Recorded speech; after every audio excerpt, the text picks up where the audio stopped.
ምን አላችሁ? እኔ አለው እግዚአብሔር ይመስገን ደህና ነኝ። ዛሬም በጠቃሚና በአዲስ ፕሮግራም በድጋሚ የተገናኘን። በዛሬው የጤና ፕሮግራማችን ላይ የምንመለከተው ቅርንፉድ ለሴቶች የሚሰጠውን አስደናቂ የጤና ጥቅሞችን በዚህ ቪዲዮ ላይ ነግራችኋለሁኝ። እንዴት አርጋችሁስ መጠቀም አለባችሁ? በምን ያክል መጠንስ መጠቀም አለባችሁ? በምን መልኩስ መጠቀም እንዳለባችሁ በዚህ ቪዲዮ ላይ ዝርዝር መረጃዎችን ስለ ቅርንፉድ ማወቅ ያለባችሁን መሰረታዊ ነገሮችን ሁላ የማሳውቃችሁ ይሆናል ማለት ነው። ይህ የጤና ትምህርት ታዲያ ለበርካታ ሰዎች በጣም ጠቃሚና አስፈላጊ ስለሆነ ሁላችሁም በቅንነት ላይክና ሼር ማድረጋችሁን አትዘንጉላለሁኝ። ከዚህ ቪዲዮ ጋር ጥያቄ ካላችሁ በኮመንት ላይ አስፍሩልኝ። በቀጥታ ወደ ጤና ትምህርቱ የማልፍ ይሆናል። ቅርንፉድ ለብዙ ሺህ ዓመታት ጥቅም ላይ የሚውል ቅመም ብቻ ሳይሆን ለመድኃኒትነት አገልግሎትም ይውላል። በተለያዩ የባህላዊ ሕክምና ውስጥ ዋና ዋና ሚናንም ይጫወታል። ቅርንፉድ ለሴቶች ያለው የጤና ጠቀሜታ ብዙ ነው። ይህም ከምግብ መፈጨት ጤና መሻሻል እስከ የአጥንት ጥንካሬንም ይጨምራል። ቅርንፉድ ለአጠቃላይ ደህንነት አስተዋጽኦ የሚያደርጉ ጠቃሚ ንጥረ ነገሮችንና ባዮ አክቲቭ ውህዶችንም ይይዛል። ቅርንፉድ ለየት ያለ የጸረ አንቲኦክሲዳንትስ እናም የቪታሚኖች ድብልቅ ስለሆነ ለሴቶች ጤና በጣም አስፈላጊ ነው። ቅርንፉድ በአመጋገብ ይዘቱ እናም በመድኃኒትነት ባህሪው በጣም የተከበረ ቅመም ነው። በተለይም በማንጋኔዝ የበለጸገ ነው። ይህ ደግሞ ለአጥንት ጤና እናም ለሜታቦሊክ ተግባራት አስፈላጊ የሆነ ማዕድን ነው። ቅርንፉድ ጥሩ የአመጋገብ ፋይበር፣ ቫይታሚን ሲ፣ ቫይታሚን ኬ እናም ሌሎች እንደ ማግኒዥየም እናም ካልሽየም ያሉ ጠቃሚ ንጥረ ነገሮችንም ያቀርባል። ከቫይታሚንና ማዕድናት ይዘቱ በተጨማሪ ቅርንፉድ በአንቲኦክሲዳንትም ተጭኗል። ኢዩጅኖል የሚባል ንጥረ ነገርን ይይዛል። ይህ በቅርንፉድ ውስጥ ያለው ንጥረ ነገር ለተለያዩ መዓዛዎቹ እናም ለብዙ የጤና ጠቀሜታዎችም ያገለግላል። እነዚህ አንቲኦክሲዳንትስ ኦክሲዲቲቭ ውጥረትን ለመቋቋም ይረዳሉ እናም ስር የሰደዱ በሽታዎችንም አደጋን ይቀንሳሉ። በተጨማሪም ቅርንፉድ ጸረ ብግነት እናም ጸረ ባክቴሪያ ባህሪያት ስላለው ለጠቅላላ የጤና ጥቅማቸው አስተዋጽኦም ያደርጋል። መጠናቸው አነስተኛ ቢሆንም በቅርንፉድ ውስጥ ያሉ የተከማቹ ንጥረ ነገሮች ለማንኛውም አመጋገብ ኃይለኛ ተጨማሪ ያደርጋቸዋል። ቅርንፉድ እንደ ማንጋኔዝ ባሉ ማዕድናት የበለጸገ ሲሆን ይህም ለኤንዛይም ተግባር እናም ለአጥንት እድገት አስፈላጊ ነው። በተጨማሪም ማግኒዚየም፣ ፖታሲየም እናም ቫይታሚን ኬ እና ቫይታሚን ሲን ጨምሮ ሌሎች አስፈላጊ ንጥረ ነገሮችንም ይዘዋል። በቅርንፉድ ውስጥ ያለው ከፍተኛ የማንጋኔዝ ይዘት በተለይ ለሴቶች ጠቃሚ ነው። ለአጥንት ፍጋትናም ለሜታቦሊክ ተግባራትም ይረዳል። በቅርንፉድ ውስጥ የሚገኘው አንቲኦክሲዳንትስ እናም ባዮ አክቲቭ ውህዶች የኦክሳይድ ውጥረትን ይቀንሳሉ። ቅርንፉድ ኢዩጅኖልን ጨምሮ በከፍተኛ አንቲኦክሲዳንትስ ይዘታቸውም ይታወቃሉ። ይህ ቅመም ደግሞ በተጨማሪም ፍላቮኖይድ፣ ታኒንስ እናም ሌሎች ፊኖሊክ ውህዶችን በውስጡ የሚይዝ ሲሆን ጸረ ብግነት ወይም ደግሞ እብጠትን የመከላከል እናም የጸረ ቫይረስ ውጤትም አለው ማለት ነው። ስለዚህ ቅርንፉድ ለሴቶች የሚሰጠውን ድንቅ የሆነ የጤና ጥቅሞችን አሁን በዝርዝር እነግራችኋለሁኝ። አንደኛ፣ የምግብ መፈጨት ጤናን ይጨምራል።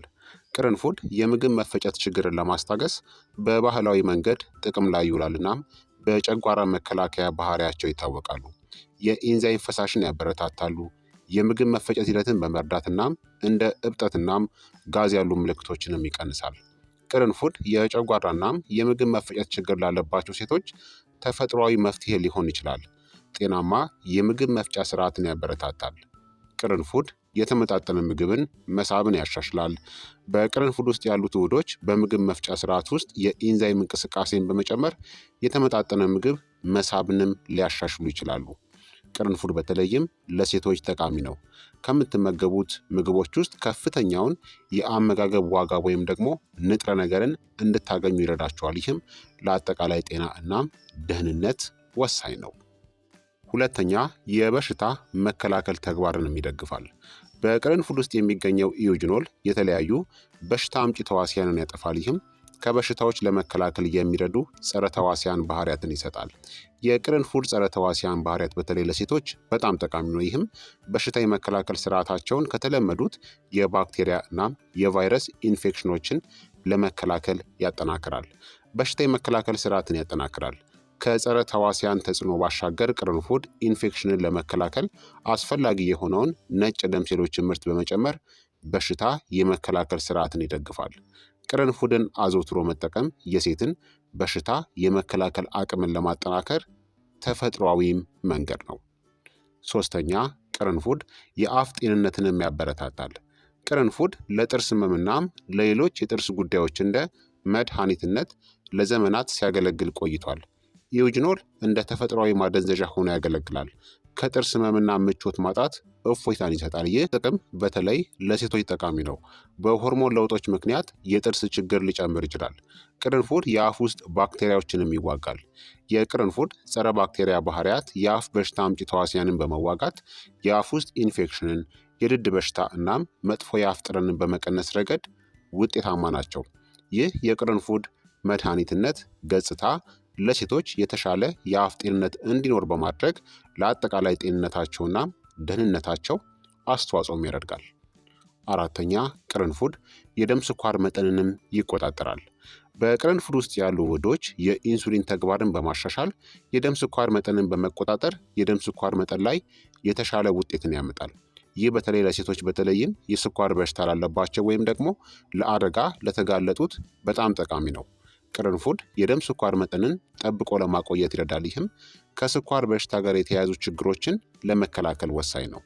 ለስኳር ህመምተኛ ሴቶች ቅርንፉድን ወደ ምግባቸው ውስጥ ማካተት ተጨማሪ ጥቅሞችን ይሰጣል። ይህም ምልክቶችን ለመቆጣጠር እናም ከበሽታው ጋር ተያይዞ የሚመጡ ችግሮችን ለመቀነስም ይረዳል። የቅርንፉድ የኢንሱሊን እንቅስቃሴን የማጎልበትናም የደም ስኳር መጠንን ዝቅ የማድረግ ችሎታ ጠቃሚ የአመጋገብ ተጨማሪ ያደርጋቸዋል። አምስተኛ፣ ቅርንፉድ የአጥንት ጤናንም ያሻሽላል። በቅርንፉድ ውስጥ የሚገኘው ማንጋኔዝ ለአጥንት ጤና እናም እድገት አስፈላጊ ነው። በአጥንት ምስረታ እናም በማዕድን ጥግግት ውስጥ ወሳኝ ሚናን ይጫወታል። ይህ በተለይ ለአጥንት ኦስቲዮፖሮሲስ ከፍተኛ ተጋላጭ ለሆኑ ሴቶች በጣም ጠቃሚ ነው። እንደ ቅርንፉድ ከመሳሰሉ ቅመማ ቅመሞች በቂ የማንጋኔዝ መጠንን መጠቀም ለሴቶች ለአጥንት ጥንካሬ እናም መጠጋጋት ከፍተኛ አስተዋጽኦ ይኖረዋል። የቅርንፉድ ጸረ ብግነት ባህሪ ማንጋኔዝን ከማቅረብ በተጨማሪ እብጠትን በመቀነስና የአጥንትን እድገት በማጎልበት ለአጥንት ጤናማነት አስተዋጽኦ ያደርጋል። ይህ ድርብ ተግባር የአጥንት ጤናን ለመጠበቅ ለሚጨነቁ ሴቶች ቅርንፉድን አስፈላጊ የአመጋገብ ተጨማሪ ያደርገዋል። ስድስተኛ፣ ቅርንፉድ እብጠትንናም ህመምን ይቀንሳል። ቅርንፉድ የሰውነት መቆጣት ምላሽን ለመቀነስ ኃይለኛ ጸረ ብግነት ወይም ደግሞ አንቲ ኢንፍላማቶሪ ባህሪ ያላቸው ውህዶች አሉት። ይህ በተለይ እንደ አርትራይተስ ባሉ ስር በሰደደ እብጠት ለሚሰቃዩ ሴቶች በጣም ጠቃሚ ነው። በቅርንፉድ ውስጥ ያለው ኢዩጅኖል እብጠትን የሚቀሰቅሱ ኢንዛይሞችን እንደሚከላከልም ታይቷል። እንደ አርትራይተስ ያሉ ሁኔታዎችን ለመቆጣጠር ተፈጥሯዊ መፍትሄን ይሰጣል። በወር አበባ ጊዜ ለህመም ማስታገሻም ያገለግላል። የቅርንፉድ ጸረ ብግነትናም የህመም ማስታገሻ ባህሪያት ለብዙ ሴቶች የተለመደ ጉዳይ ከሆነው የወር አበባ ቁርጠት እፎይታን ሊሰጥ ይችላል። እብጠትን በመቀነስናም እንደ ተፈጥሯዊ የህመም ማስታገሻነት በመስራት ቅርንፉድ ከወር አበባ ጊዜያት ጋር ተያይዞ የሚመጣውን ምቾት ማጣትን ይቀንሳል። የቅርንፉድ ሻይ የወር አበባ ህመም ለሚሰማቸው ሴቶች ውጤታማ የሆነ መፍትሄ ነው። ሰባተኛ፣ ቅርንፉድ የወሲብ ጤናንም ይጨምራል። ቅርንፉድ በአፍሮዲያሲክ ባህሪያታቸው ይታወቃሉ። ይህም የጾታ ጤናንናም የጾታ ስሜትን ይጨምራል። ቅርንፉድ የደም ፍሰትንናም የሰውነት ሙቀትን ያበረታታል። የጾታ ፍላጎትንናም አፈጻጸምንም ይጨምራል። ቅርንፉድ እንደ ተፈጥሯዊ አፍሮዲያሲክ ሆኖ ሊያገለግል ይችላል። ይህም የጾታ ጤናንናም የሴቶችን መቀራረብን ሊያሻሽል ይችላል። ቅርንፉድ በተለይ የጾታዊ ጤንነታቸውንና የወሲብ ስራቸውን ለማሻሻል የግብረ ስጋ ግንኙነት ጥቅማ ጥቅሞችን ለማግኘት ለሚፈልጉ ሴቶች ጉልህ የሆነ የጾታ ጥቅሞችንም ይሰጣል። ቅርንፉድን በአመጋገብ ውስጥ ማካተት ለምሳሌ የቅርንፉድ ውሃ መጠጣት በጾታዊ አፈጻጸም ላይ በጎ ተጽዕኖ ይኖራል። ቅመሙ የደም ፍሰትንናም የሰውነት ሙቀትን በመጨመር ይታወቃል። ይህ አጠቃላይ የጾታ ልምድን ያሻሽላል። ሙሉ ቅርንፉድ ወይም ደግሞ የተፈጨ ቅርንፉድን በመጠቀም አዘውትሮ የቅርንፉድ ውሃን በመጠጣት የወሲብ ጥቅሞችን ለማግኘት ቀላል ተፈጥሯዊ ዘዴ ነው። ይህ አካሄድ የጾታ ጤንነትን ብቻ ሳይሆን ከዕለት ተዕለት ተግባራት ጋር በቀላሉ በመዋሃድ የጾታ ህይወትንና ደህንነትን ለመጨመር ሁሉን አቀፍ መንገድን ያቀርባል። ከአፍሮዲያሲክ ባህሪያቸው ባሻገር ቅርንፉድ ለስነ ተዋልዶ ጤና ጥቅማ ጥቅሞችንም ይሰጣል። የሆርሞን ቁጥጥርንና የመራቢያ ቲሹዎች እብጠትንም ይቀንሳል። ይህ የወር አበባ ህመምን ለማስታገስና የመራባትና ሌሎች ስለ ብልት ጤና የተለመዱ ጥያቄዎችንም ለማሻሻል ይረዳል። የቅርንፉድ አጠቃላይ ተጽዕኖ በስነ ተዋልዶ ጤና ላይ ለሴቶች ከፍተኛ ሊሆን ይችላል። ስምንተኛ ጤናማ ቆዳን ያበረታታል። በቅርንፉድ ውስጥ የሚገኙት አንቲ ኦክሲዳንቶች ፍሪ ራዲካሎችን ይዋጋሉ፣ የኦክሳይድ ውጥረትን ይከላከላሉ እናም ያለ ጊዜው የቆዳ እርጅናንም ይከላከላሉ። ሙሉ ወይም ደግሞ የተፈጨ ቅርንፉድን መጠቀም አጠቃላይ የቆዳ ጤንነትን ለማሻሻል ይረዳል። ቅርንፉድን በአመጋገብ ውስጥ አዘውትሮ ማካተት ይበልጥ ግልጽ የሆነ የወጣት ቆዳን ሊያስከትል ይችላል። የቅርንፉድ አንቲኦክሲዳንት ባህሪያቶች ጤናማ እናም ጠንካራ ቆዳን ለመጠበቅ ጠቃሚ ናቸው። ቅርንፉድ እንደ ብጉር ያሉ የቆዳ በሽታዎችን ለማከም፣ እብጠትን ለመቀነስ እናም ፈውስን ለማበረታታት የሚረዱ ጸረ ባክቴሪያ እናም ጸረ ብግነት ንብረቶች አሏቸው። ዘጠነኛ ቅርንፉድ የልብ ጤናን ይደግፋል። ቅርንፉድ የኮሌስትሮል መጠንን በመቀነስ እናም በደም ወሳጅ ቧንቧዎች ላይ የሚፈጠሩ ንጣፎችን በመከላከል የካርዲዮቫስኩላር ጤናን እንደሚያሻሽልም ተረጋግጧል። በምግባችሁ ውስጥ ቅርንፉድን መጨመር ለጤናማ የልብና የደም ስር ስርዓት አስተዋጽኦ ያደርጋል። በተለይም ከማረጥ በኋላ ለልብ ነክ በሽታዎች ተጋላጭ ለሆኑ ሴቶች። በቅርንፉድ ውስጥ የሚገኘው ኢዮጅኖል የደም ግፊትን በመቀነስ በልብ ላይ ያለውን ጫና ለመቀነስም ይረዳል። የቅርንፉድ ሃይፖቴንሲቭ ተጽዕኖ የደም ግፊትን ለመቆጣጠር ይረዳል። ይህም ለልብ ህመም የተለመደ አደጋ ነው። አስረኛ ቅርንፉድ የአንዳንድ ካንሰሮችን ስጋትን ሊቀንስ ይችላል። ጥናቶች እንደሚያመለክቱት እንደ ኢዮጅኖል ባሉ በቅርንፉድ ውስጥ የሚገኙት ውህዶች የጸረ ነቀርሳ ባህሪያቶች አላቸው። ይህም የካንሰር ህዋሳትን እድገት ይገድባል። በቅርንፉድ ውስጥ የሚገኙት ባዮ አክቲቭ ውህዶች ለተወሰኑ የካንሰር አይነቶች የመጋለጥ እድላችሁን ከመቀነስ ጋር ተያይዞ ካንሰርን ከሚከላከለው አመጋገብ ውስጥ ጠቃሚ ተጨማሪ ያደርጋቸዋል። በተለይም ለሴቶች ቅርንፉድ ከጡትናም ከኦቫሪያን ካንሰር ለመከላከል ይረዳል።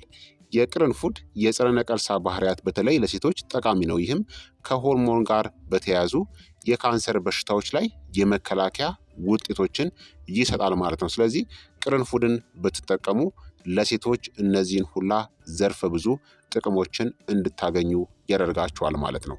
ታዲያ ቅርንፉድን በአመጋገባችሁ ውስጥ እንዴት መጨመር ትችላላችሁ የሚለውን ደግሞ አሁን እነግራችኋለሁኝ። ቅርንፉድን በምግብ አሰራር ሂደት ውስጥ መጠቀም ትችላላችሁ። ቅርንፉድን በስጋዎች እናም ሌሎች ምግቦችንም ለማዘጋጀት መጠቀም ትችላላችሁ። ለጣፋጮችናም ለሻይ ሞቅ ያለ ጣዕምን ለመጨመር ለተለያዩ የምግብ አዘገጃጀቶች ቅርንፉድ ጥቅም ላይ ሊውል ይችላል። ቅርንፉድን ወደ ዕለታዊ ምግቦች በማዋሃድ የጤና ጥቅማ ጥቅሞችን ማግኘት ትችላላችሁ። ቅርንፉድ ለሻይና መረቅ ውስጥ ለተለያዩ የጤና ጉዳዮች መጠቀም ይቻላል።